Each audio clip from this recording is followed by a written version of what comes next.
Bonjour à tous, aujourd'hui j'ai envie de vous parler du paradoxe entrepreneurial. Alors quand je parle du paradoxe entrepreneurial, il n'y a rien de formel, c'est bien sûr une prise de conscience personnelle et une réflexion personnelle que j'ai envie de vous partager en tant que jeune entrepreneur, en tant que jeune coach professionnel. Et quand je parle du paradoxe entrepreneurial, c'est simplement pour dire que la plupart d'entre nous, ou la plupart d'entrepreneurs que j'ai pu rencontrer à travers les différents séminaires ou les différentes formations, ou encore tous les livres sur le développement professionnel et le développement personnel, les livres sur l'entrepreneuriat, il y a une chose commune qui nous pousse à entreprendre. C'est de nourrir une valeur fondamentale qui est la valeur de liberté. Donc pour nourrir une valeur de liberté, c'est admettre qu'on veut s'affranchir de différentes contraintes. Et donc les différentes contraintes hiérarchiques, les différentes contraintes organisationnelles ou encore les différentes contraintes financières. Et quand on entreprend, on sait très bien qu'on va rencontrer différents obstacles, comme des obstacles financiers, des obstacles stratégiques, comme le fait d'avoir par exemple à choisir un positionnement, à définir une stratégie, le fait d'avoir un ciblage précis, ou encore des barrières opérationnelles comme le fait de savoir vendre, le fait de savoir communiquer, etc. Et parfois même des barrières techniques comme le fait de pouvoir maîtriser les réseaux sociaux, maîtriser le fait de pouvoir créer des sites internet, etc. Donc la technique, moi personnellement je déteste, qui est nécessaire. Et que voilà, c'est comme si quand on entreprend, on sait très bien qu'on aura ces différentes barrières. On aura ces différentes barrières, donc qui vont être les barrières financières, stratégiques, etc. On s'y attend, c'est des barrières conscientes. Et parfois, on veut avancer, on se sent bloqué, on n'est pas forcément heureux et épanoui, parce qu'on n'a pas conscience des différentes barrières internes qui nous empêchent d'être nous-mêmes, qui nous empêchent de nous sentir en paix. Par ces barrières, j'entends les barrières mentales, émotionnelles et spirituelles qui nous empêchent d'être nous-mêmes et de concrétiser des projets dans lesquels on se sent en paix et tout simplement heureux. Et quand je parle de ce paradoxe, c'est que c'est avant tout, après une introspection personnelle, une prise de conscience personnelle. C'est que voilà, au cours de ces dernières semaines, ces derniers mois, je n'avais pas posté de vidéos, notamment sur la chaîne et sur les différents réseaux sociaux, puisque je sentais ce besoin-là de me reconnecter à moi, de me reconnecter à ce qui était important pour moi. C'est comme si je m'oubliais et que je n'arrivais plus à avancer. Avant, je pensais que entreprendre, gagner de l'argent, c'était la partie la plus difficile, donc avoir des clients, etc. Et grâce à un accompagnement, grâce à une formation, j'ai pu mettre en place un positionnement, avoir une offre, avoir une stratégie claire, pour pouvoir entreprendre et pouvoir attirer des clients et développer mon entreprise.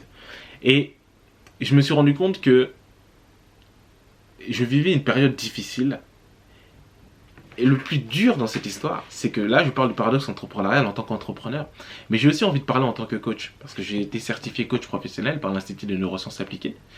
Et vraiment, c'est en toute humilité que j'ai envie de dire que, encore plus quand on est coach, c'est que notre métier, voilà, bien sûr qu'on apprend tous les jours, c'est d'être à même de pouvoir faire sortir le meilleur de nos clients, les accompagner à livrer le meilleur d'eux-mêmes et d'être tout simplement plus heureux.